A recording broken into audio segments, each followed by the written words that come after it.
Episode 2 की शुरुआत में हम एक साल पहले का सीन देखते हैं, जहां मधु के कॉलेज की फेयरवेल पार्टी चल रही थी। वहीं उससे मिलने अरुण आता है, जो कि हर महीने दिल्ली से ग्वालियर सिर्फ मधु से मिलने आता था। फिर ये दोनों एक कोने में जाकर किस वगैरह करने लगते हैं, पर उसी समय 3 लोग मास्क में आते हैं और अरुण को खूब मारते हैं। फिर ये तीनों मधु के साथ दुष्कर्म करते हैं और मधु बस चिल्लाती रह जाती है। अब सीन प्रेजेंट में आता है, जहाँ मधु नकुल के ऑफिस में आती है और एक एम्प्लॉय से नकुल की इन्फॉर्मेशन लेने लगती है कि वो पहले ग्वालियर में कहाँ रहता था। तभी वो एम्प्लॉय नकुल को आवाज लगाती है और नकुल को देखते ही मधु वहाँ से भाग निकलती है। खैर, अब हम लाना को देखते हैं, जो चुपचाप एप्पल खा रही थी और उसके गले पर एक रस्सी का निशान था, जैसे किसी ने उसका गला दबाया हो। इसके बाद यहाँ एलू आकर ग्रेसी से मिलती है और ये लोग उसी रूम की बातें करने लगते हैं कि पता नहीं लड़कियाँ उस कमरे में इतना जाने से डरती क्यों हैं, बल्कि माँ तो कुछ है भी नहीं। लेकिन एलू कहती है कि एक हकीम को मैं जानती हूँ, सुनने में आया है कि वो काली शक्तियों से भी निपट लेता है, ऐसा कर तो उसे बुला ले। तब ग्रेसी उसकी बात मान लेती है। फिर हम उसी हकीम को देखते हैं, जो एक लड़की को ऊपर से घूरे जा रहा था। तभी उस पर ग्रेसी का फोन आता है और वो उसे अपने हॉस्टल में आने के लिए कहती है। इधर मधु अपनी एक जॉब खत्म करके सोहिनी के यहाँ जॉब पर जाती है और वो दोनों जॉब काफी अच्छे से कर रही थी। वहीं मधु की मुलाकात सोहिनी की बेटी से होती है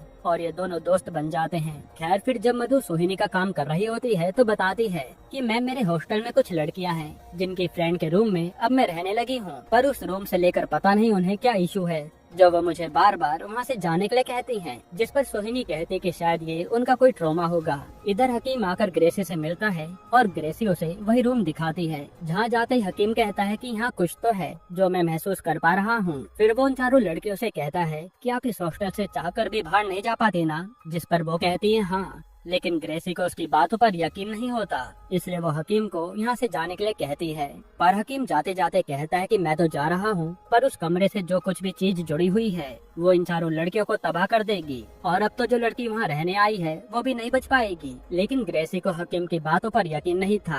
इसके बाद रात में जब मधु अरुण से मिलने के लिए तैयार हो रही होती है, तभी उसे पीछे से वही आत्मा देख रही थी। वहीं हॉस्टल के गेट पर हम लाना को देखते हैं, जो उस हकीम से कहती है कि हमें कैसे भी करके यहाँ से निकलना है। इस पर हकीम उसे अभी चलने को कहता है और लाना जैसे गेट से कदम बाहर रखती है, तभी उसके गले पर रस्सी जैसा निशान बन जाता है, जैसे उसका कोई गला दबा रहा हो। इससे लाना वापस अंदर आ जाती है और हकीम उसे एक शीशी देता है कि इसका इस्तेमाल मैं आपको बाद में बताऊंगा और मैं ही तुम्हारी मदद कर सकता हूँ, जो लाना ले लेती है। यहाँ मधु अरुण के साथ डिनर पर आई थी, पर बातों बातों में अरुण के मुंह से कुछ ऐसा निकल जाता है जिससे मधु उससे लड़ाई कर लेती है। फिर अरुण मधु को सीधा अपने रूम पर लाता है और कहता है कि उस रात को मैं कभी भुला नहीं पाता, रोज वही रात मुझे परेशान करती है। यहाँ अरुण उसी फेयरवेल वाली रात की बात कर रहा था। इधर ग्रेसी और रीलू साथ में थे, जहाँ ग्रेसी उससे कहती है कि तुमने अपने बेटे को इतना सर पर चढ़ाया था, जो वो आज तुम्हें पूछ तक नहीं रहा है, अब पता नहीं वो कहाँ होगा। जिस पर रीलू भड़क जाती है और हम देख पाते हैं कि रीलू अपने बेटे से इतना प्यार करती है कि उसके बारे में कुछ भी नहीं सुन सकती।